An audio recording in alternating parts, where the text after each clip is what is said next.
Meanwhile, Hillary Clinton is facing fresh scrutiny now over use of a private email server because of newly released notes from the FBI investigation into the use. Records show that a senior State Department official tried to make a deal, in fact, to declassify one email in question. The Clinton campaign says they were unaware of this conversation. Nancy Cordes, tracking all these developments, joins me now from Washington. And again, Nancy, this was the last drop, if you will, of these notes from the investigation. What did we learn?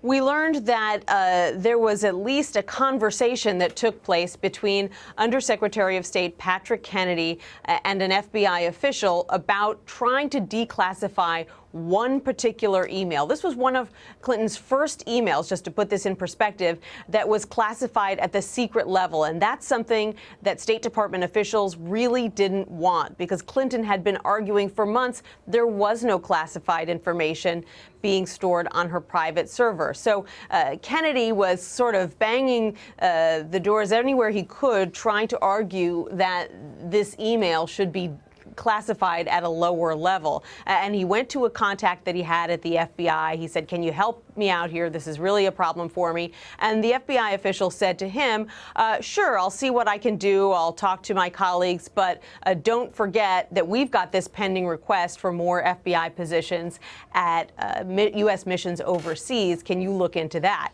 And Kennedy apparently said, "Sure."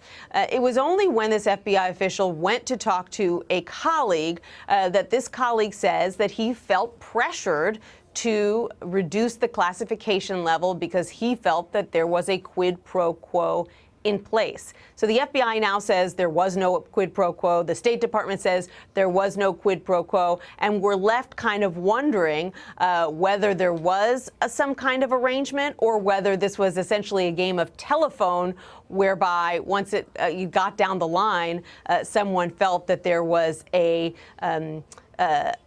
more specific deal in place than there actually was. And it's so many of the criticisms, specifically of her time as Secretary of State, seem to suggest a secretary who felt she was beyond or above protocol. I know that there is another question here with regard to tensions between the secretary and her security detail. What do those tensions suggest about her tenure? Right. Well, this was really fascinating. So as part of the FBI investigation, the agents did an interview with a diplomatic security agent from the State Department. These are the people who are essentially tasked with protecting Secretary Clinton, both when she's traveling overseas and when she is here at home. And this agent, and I should stress it's just one agent and one person's perspective, said that Hillary Clinton was contemptuous of her protective detail to the point that senior diplomatic agents who normally fought over being able to have these assignments said they didn't want the assignment and they had to staff it instead with newer agents. And beyond that, this agent said that when Clinton went overseas, she often ignored protocol.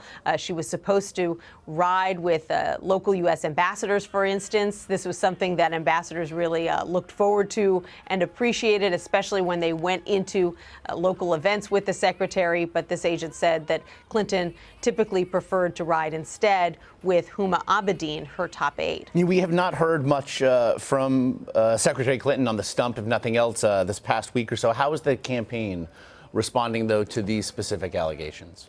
Well, they're trying to distance themselves from, in particular, this talk of a quid pro quo. They say, look, the FBI at the end of the day says there was no quid pro quo. The classification level never got changed, so no favors changed hands.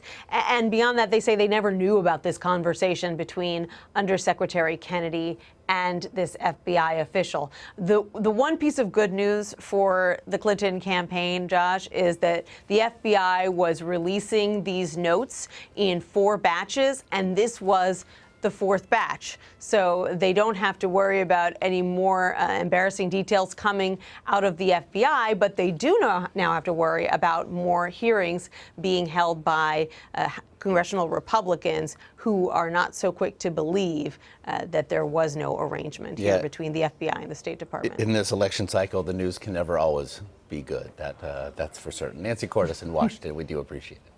You're welcome, Josh.